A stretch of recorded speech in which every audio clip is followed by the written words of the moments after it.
at this point? Give us the update physically, mentally. How are you feeling at this point right now? Feel great, man.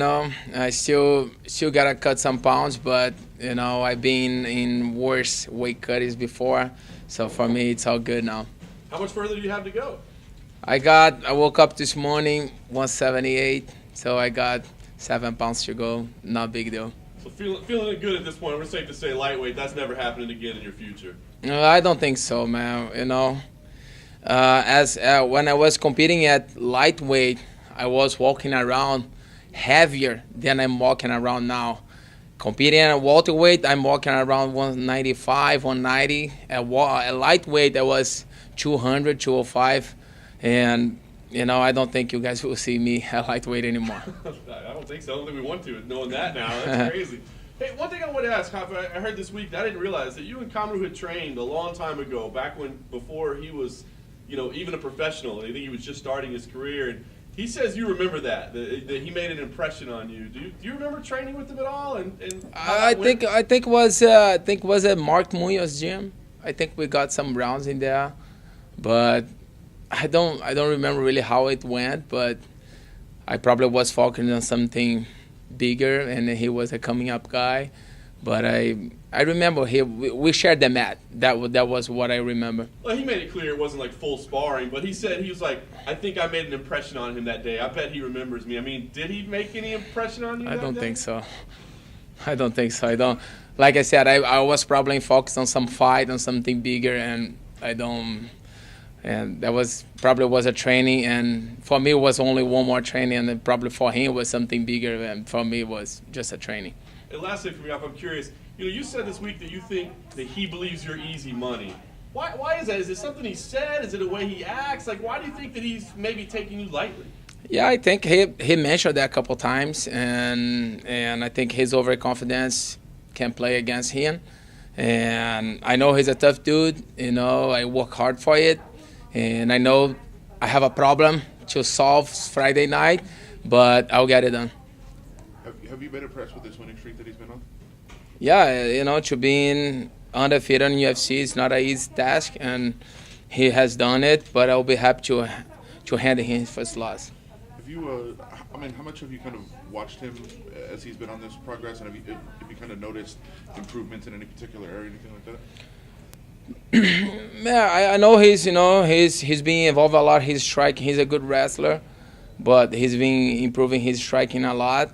And like I said, I don't watch much videos of my opponents, and sometimes if I watch too much and kind of worry too much about what he's gonna do, and I forget about my thing.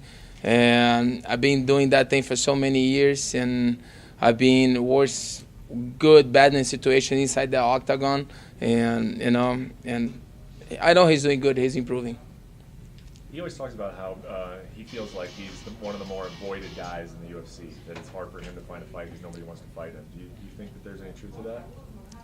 Man, when you, for example, if I call out Tyron Woodley right now, and you're going to say, hey, man, you just come off a loss and I don't want to fight you, and that doesn't mean that he's avoiding fighting me, It's just because he has something bigger ahead of him. Like Ponzinibbio called me out, and I rather fight Usman, which I think was a way harder fight, and that will be the guy that put me back on the title picture. These days, these new coming up guys, they have these ideas about calling people out, and people kind of calling people ahead, that they are ahead of the rankings than they are, and they think they avoiding me. No, not avoiding you, just because they want to grow to, they want to get somebody ahead of them as well. So that doesn't mean that they are avoiding you.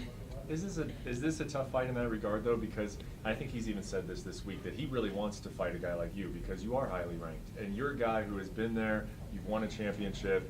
You're coming off of a loss in a championship fight. Maybe there is some truth that he would be hungrier than you. Like, do you think that that's a risk for you in this fight? Yeah, man, it's an MMA fight. There's risk anywhere. It's hard to predict what's gonna happen. And man, but I'm hungry. I got a 2-month-old baby at home, and even sleeping so little at night. I never push hard soul training. It's so much on training. I was surprised how much I was able to perform on training like I was doing. And, fighters is all about motivation, You can do all the good training that you want, but if your mind is not in place, if you're not hungry, if you're not motivated, you're not going to make it. And one thing I can tell you, I'm more motivated than ever. Why? Why do you think that is? Man, I woke up every morning, I see the baby, and, my middle son, he's 9 years old, he'll be 10 next month. And I haven't felt that thing in a long time. I know I coming from a poor background. I don't have rich parents. I'm the only one there to provide for them. And I know that the little one needs me. And once you see that baby, man, he needs you, and I'm going for it. How much sleep have you been getting every night?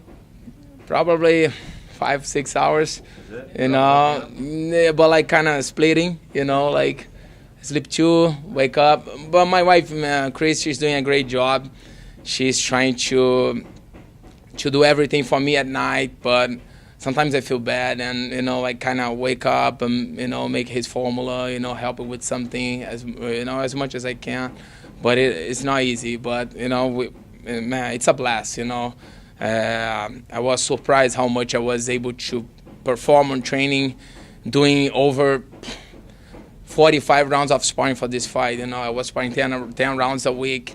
That has some days that I was sparring five rounds with 5 different guys. So I'm on point. The mustache is getting good reviews this week. Oh, yeah. What was the inspiration there? What's the plan? Man, just change the looking a little bit, and trying to, just change a little bit. Have you changed your training? Through the years, you're a veteran. You said you're the guy that's been here before. What have you changed? How have you evolved?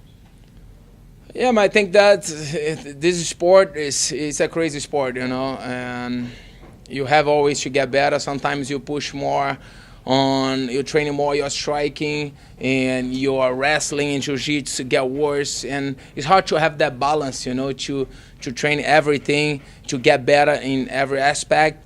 But being a professional fighter in 14, 15 years, I was able to see my weakness, and I got a great guy behind me. I have Jason Barillo, man. He's a great guy. We've been together. I've been improving my box, a lot of my hands, which I thought it was one of my weakness for the past years. So I've been working a lot, wrestling too. So the whole fight camp with Kobe, I train a lot of wrestling, and for this one too. So I'm trying to close all the gaps that I had.